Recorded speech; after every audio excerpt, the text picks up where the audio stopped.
बुद्धि बादाम खाने से नहीं, ठोकर खाने से बढ़ती है।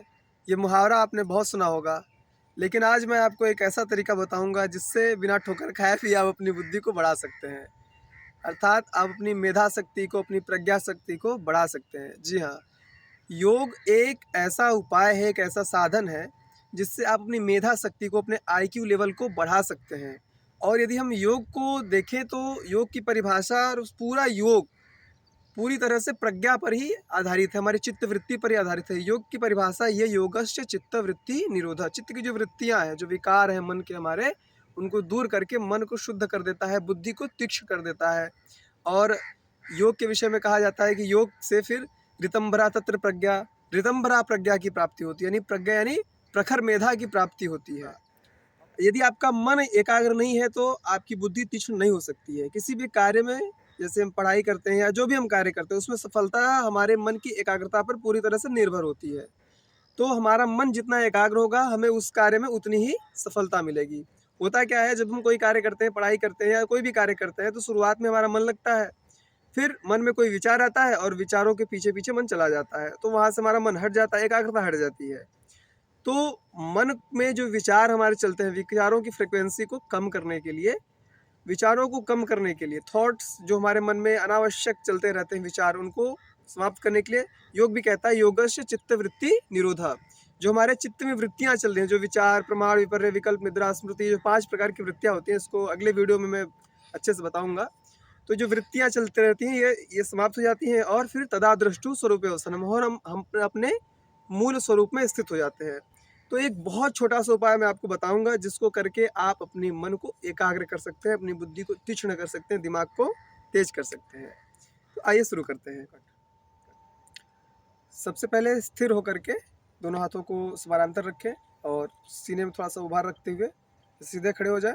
उनका मुट्ठियों को बंद कर लें और गर्दन को ऊपर रखेंगे, दृष्टि आसमान में रखेंगे। 5 से 7 बार लंबी गहरी श्वास भरेंगे, बाहर छोड़ेंगे, फिर एक बार श्वास भरेंगे और अंदर ही रोक करके रखेंगे। तो ध्यान से देखें इस प्रक्रिया को। गर्दन ऊपर, लंबी गहरी श्वास और दृष्टि आसमान में।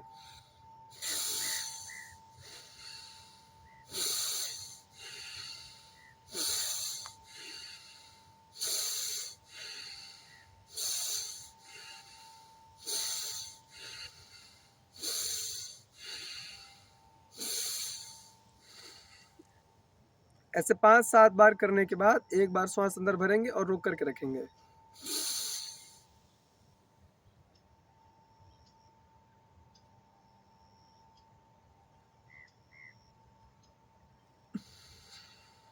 फिर 10-20-30 सेकंड बाद श्वास बाहर छोड़ देंगे और आप देखेंगे तुरंत आपका मन विचार शून्य हो जाता है। मन तुरंत ही चित्तवृत्तियों से निरुद्ध हो जाता है, मूर्छा से आने लगती है और इसे मूर्छा प्राणायाम भी कहते हैं। तो एक बार मैं इसकी विधि को पुनः बताता हूँ। शरीर को बिल्कुल समानांतर रखना है। थोड़ी सी मूर्छा आती है तो इसलिए ध्यान रखें कि आसपास जो है कोई ऐसी जगह ना हो जहाँ पर आप गिरे तो आपको चोट लगे। या इसको बैठ के करें तो सबसे अच्छा रहेगा। खड़े होकर के भी आप लंबे अभ्यास की बात कर सकते हैं। तो खड़े होना है, गर्दन को ऊपर रखना है, दृष्टि आसमान में रखनी है और 5 से 7 बार लंबी गहरी श्वास भरना है, फिर एक बार कुंभक करना है ना, श्वास अंदर रोक करके रखना है।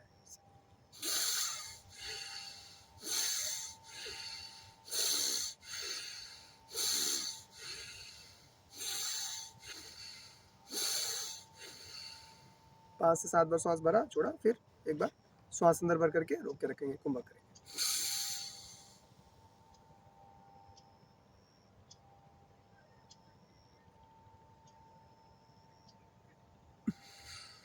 फिर जब मूर्छा से आने लगे तो श्वास बाहर छोड़ दें और स्थिर हो जाए।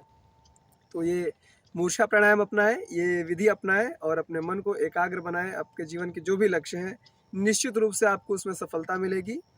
बहुत बहुत धन्यवाद।